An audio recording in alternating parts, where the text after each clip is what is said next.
Supports in Pokken are assist characters that can be summoned in battle, similar to strikers in King of Fighters. The assist gauge is located above your character portrait and is charged over time. Supports broadly fall into two categories, those that attack and those that provide temporary buffs. Some supports will also inflict temporary debuffs if their attacks land. What support you want to pick can depend on what character you're playing, what character you're playing against, or even just your personal preference. Experiment with them to decide who you like. Litten runs forward when summoned, tackling the opponent with a counter-piercing attack. The attack grows in strength as the user's health gets lower, specifically at half health, where it leads to stun state, and when the player is enraged, which leads to a launcher. Litten also erases projectiles in its path. It's a decent attacking support that opens up more options depending on the situation. Popplio grants an attack buff and a unique buff that allows the user to double jump. This support isn't seen often, but has some niche users on certain characters who appreciate the additional air mobility.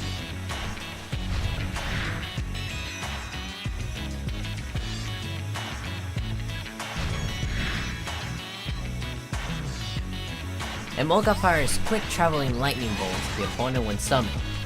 The bolts inflict a speed down debuff if they land, and ignore other projectiles passing through them. The bolts will also pierce counters. Emolga is a general use support that can be used as a whiff punish and anti-zoning tool, as well as used as a combo extender.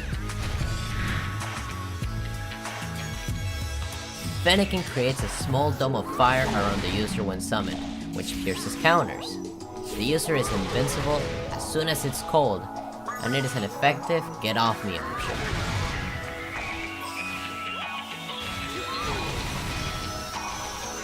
However, it leaves the user vulnerable towards the end. It must be used with care, as if it is baited, it can be easily punished.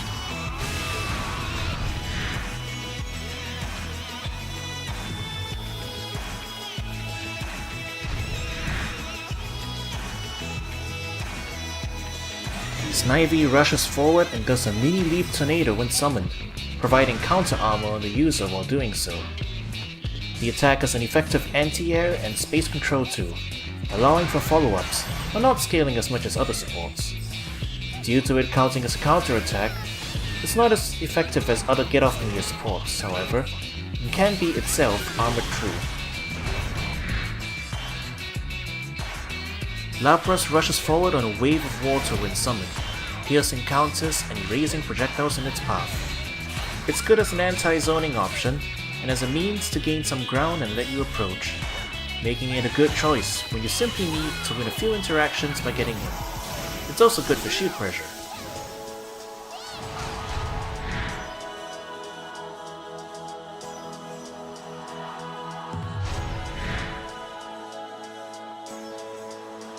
Frogadier attacks with 2 barrages of water projectiles when cold. This allows you to pressure with safety and go for mix-ups, and can also convert into combos. The projectiles travel quickly and are aimed at the opponent, making it a versatile support that can be used in many situations.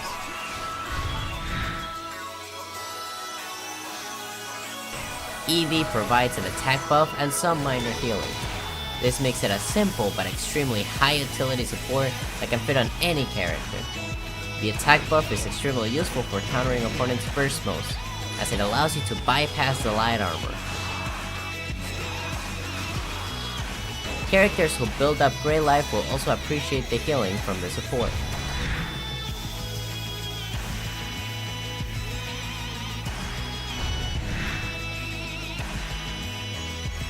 Cubone throws a boomerang, heading once towards and once on the way back.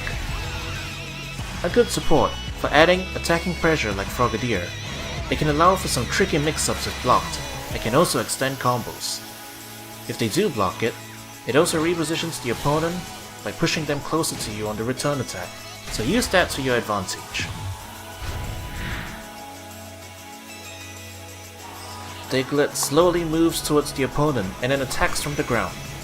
The attack will anti-air and juggle if it catches an airborne opponent, and if blocked, will trap the opponent in block stun for quite some time. It's a bit of a niche pick, but those sweet juggle combos sure are something.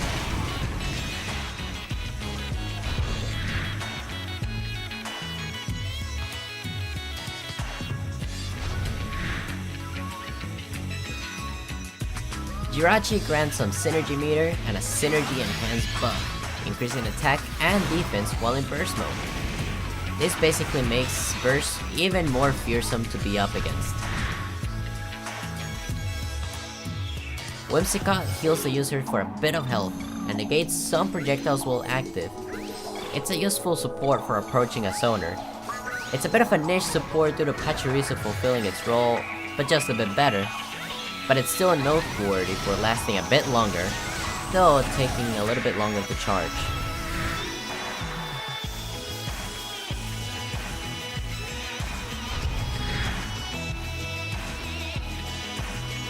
When summoned, Croagunk will create a circular area around itself. If the opponent steps into this area, they will receive an attack that will leave them with a defense down debuff. It can work as an area denial tool, but is rather niche in application, as the attack isn't the most reliable thing. Sylveon heals some health and provides a defense up buff. A simple healing and buff support, Sylveon is good for taking the edge off some of the opponent's pressure, such as against an opponent in burst.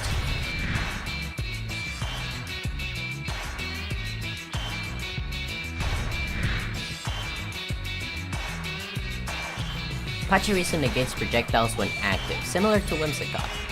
This makes it a useful support for getting in on zoners, as the number of things it nullifies are greater than Whimsicott.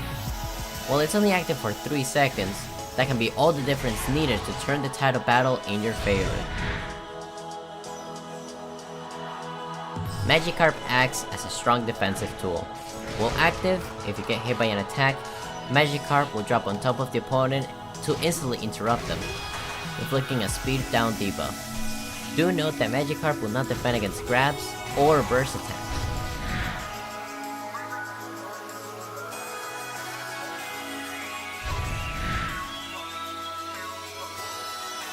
When Mismagius is called, it grants an attack buff and slowly advances towards the opponent, tracking their position as an active hitbox. As far as attack supports go, due to its persistence and size, it's one of the most pressuring supports in the game. It's the slowest in terms of startup though, so be careful not to call it unless you are sure you can safely summon it.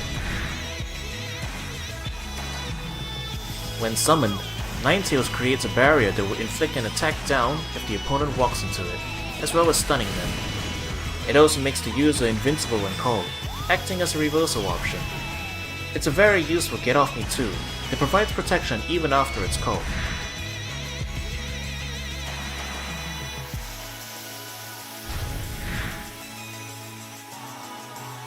Rotom stuns anyone in the air, dropping them down for a combo and inflicting a speed down debuff. Many characters appreciate this support, as calling it preemptively can lock out an opponent's options, while calling it relatively can set up for a combo, albeit with high damage scaling. The speed debuff can be very useful as well, as it lasts quite long. Be warned that several characters have ways to trigger Rotom safely if called preemptively, however. Togekiss provides a speed buff and some healing. This allows characters on the slower side to patch up their mobility, and faster characters to get ludicrously fast. It opens up the ability to whiff punish and pressure, and in general, gives a bit more versatility to anyone who uses it.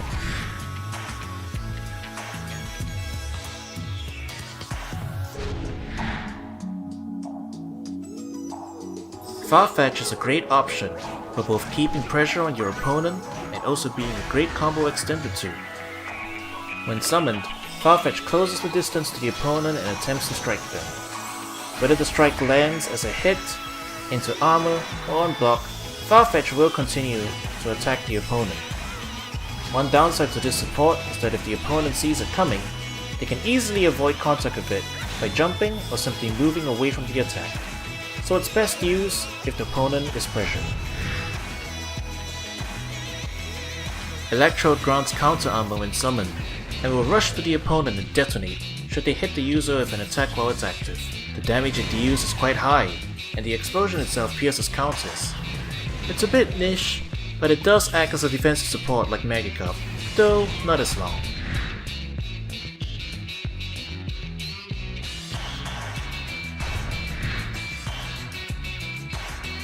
Dragonite is a pretty niche support that deals a ton of shield and chip damage.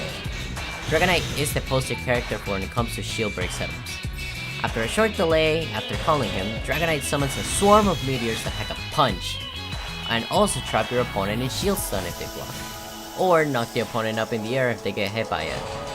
One huge downside of running Dragonite is that it takes really long time for it to charge, so it's best to run this support with a skill or a character that helps recharge your support gauge faster. Victini provides an all-crit buff when summoned. Victini itself has a hitbox that deals heavy damage while rising and pierces counters. Though, since it appears behind the user, it can be tricky to set up situations where the opponent will be struck by it. In certain niche situations, however, it can be used to create unblockable setups.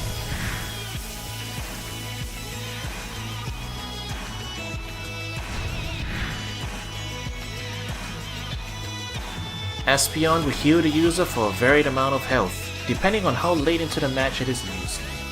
It will also remove any debuffs on the user at time of use, making it a good cleanse option. It shares this niche with Cresselia, as it is essentially a weaker version of it that can be called multiple times in a match. Umbreon makes the user fully invincible on startup, with its short range attack piercing counters and generally beating any option the opponent chooses to use. The support is excellent as a get off me too to avoid taking mix-ups. The attack drains the opponent's energy should it connect, as well as inflicting a no critical hits debuff, preventing the opponent from getting them, even in situations where they should.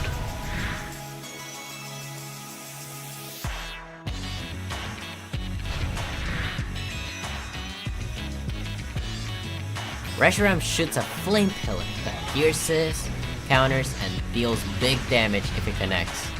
If blocked, the pushback will force the opponent about half a screen distance. The attack pierces counters and inflicts an attack down debuff. Characters who need a space creating tool can make good use of this support. Note that Reshiram can only be called once per turn though. Cresselia heals the user for 120 HP, and also removes any currently active debuffs on the user. Cresselia can also only be called once per round. This limitation makes it a bit of a niche pick, but certain characters who might need a cleansing support might consider running this option.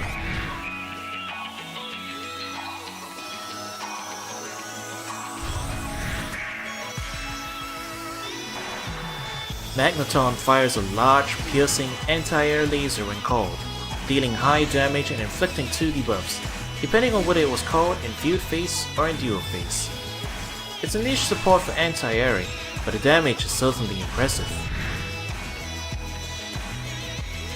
Quagsire generates a large sand pit when called, dealing damage to those caught in it. It does a decent amount of chip damage, but as it can be jumped over, it's a bit of a niche support.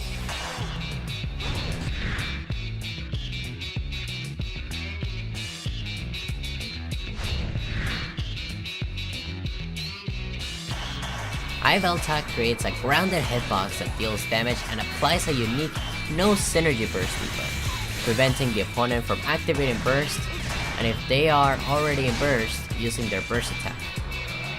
The shield damage of this attack enables some interesting guard break setups. Yveltal can only be used once per round though. Latios generates 5 energy pillars that slowly contract around the opponent. The pillars restrict the opponent's movement and forces them to make uncomfortable decisions to get out of the situation. The pillars also deal damage when touched and can allow for some interesting combos, as well as inflicting a defense down debuff. Latios can only be called once per round.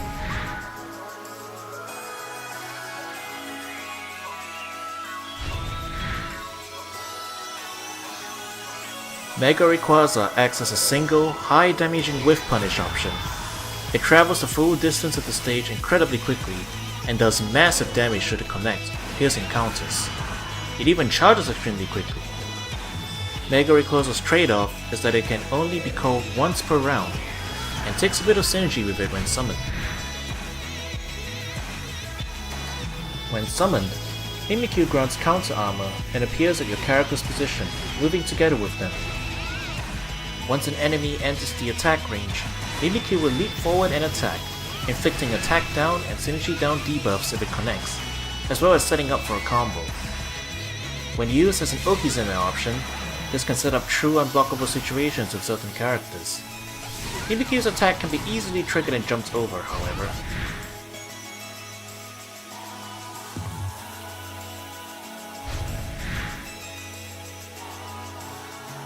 When the Fickle Mew is summoned, it grants an attack buff, an all crits buff, both, or potentially nothing at all.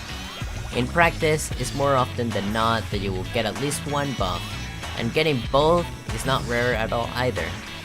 Mew can be used as a pseudo cleanse support as a result, as getting both buffs will override any debuffs on the user. When summoned, Celebi generates an unblockable, piercing, 0 damage attack that instantly forces a phase shift. If the player feels a need to control the phase of gameplay, they can use this support to brute force it. Celebi does have a notable niche against Darkrai, where calling it against him in Bad Dreams Rising mode will instantly end the mode by forcing Darkrai back into field phase.